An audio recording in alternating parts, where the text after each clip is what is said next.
Hello, everyone.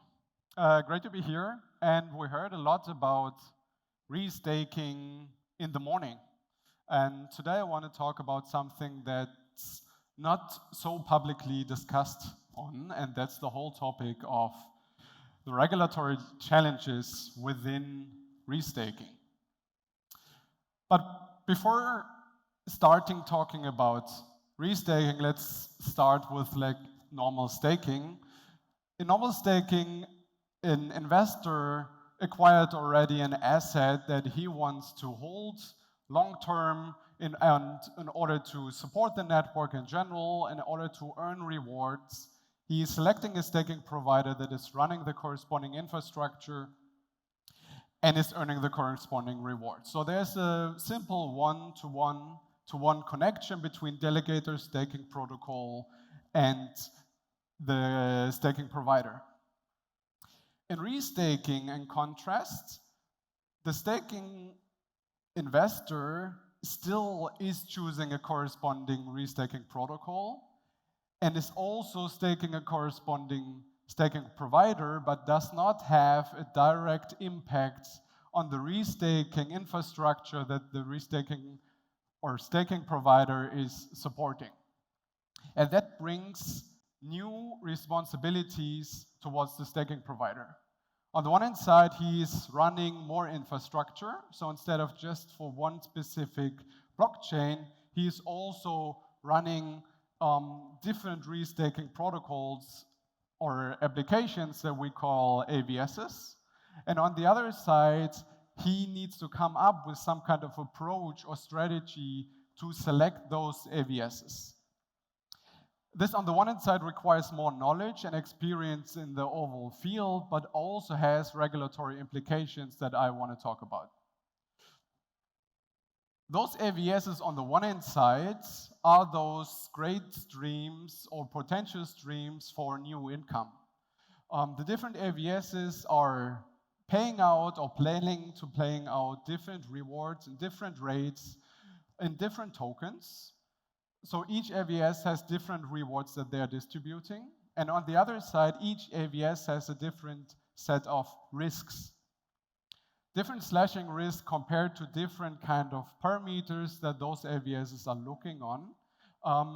And this makes the staking provider a manager of risk and rewards for their delegators. And that's what's pretty tricky when we look at regulatory and TradFi regulation, and this falls very likely under portfolio management, what we have in Germany and the EU, and other investment regulations that we see out there in other regulations.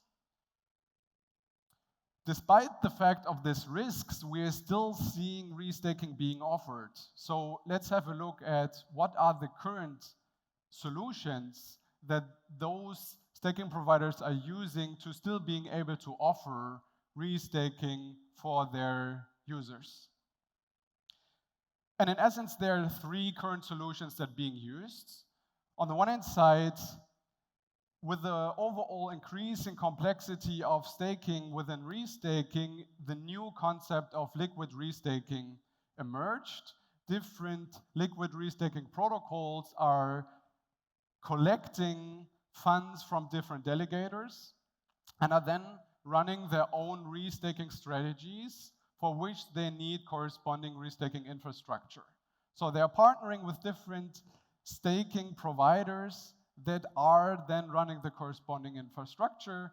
This makes the staking provider just an infrastructure provider for those restaking protocols. They're not taking any decisions anymore. That's all being kind of outsourced to the corresponding liquid restaking protocols. In the last recent month, we saw the whole topic of curator collaboration being emerged. So staking protocols partnering with different research firms that are specialized in evaluating the different risk and rewards of the AVSs and then partnering with specific staking protocols. So in the end, the concept is more or less the same. There is still somebody else taking the decision. with the difference there's often a one-to-one connection between those curators and the staking provider. So the incentives in terms of customer acquisition, in terms of incentives, are much better aligned when we're talking about those curator collaborations. And the last option that we see is that staking providers are shifting their restaking business to more open regulatory regimes, where even there's no regulation at all about restaking and staking in general, or where we're seeing a more and more open approach from those regulators and seeing those business being moved to other jurisdictions throughout the world. And especially in the light of the last topic, I think the Staking Summit is a great place to really think about how can we educate more, especially towards our national regulators, about staking and especially restaking, as there are significant challenges that we see within restaking. So I think it's great to come together here and think about how can we continue educate about staking in general when we are home and not in Dubai celebrating Staking Summit. Thanks a lot.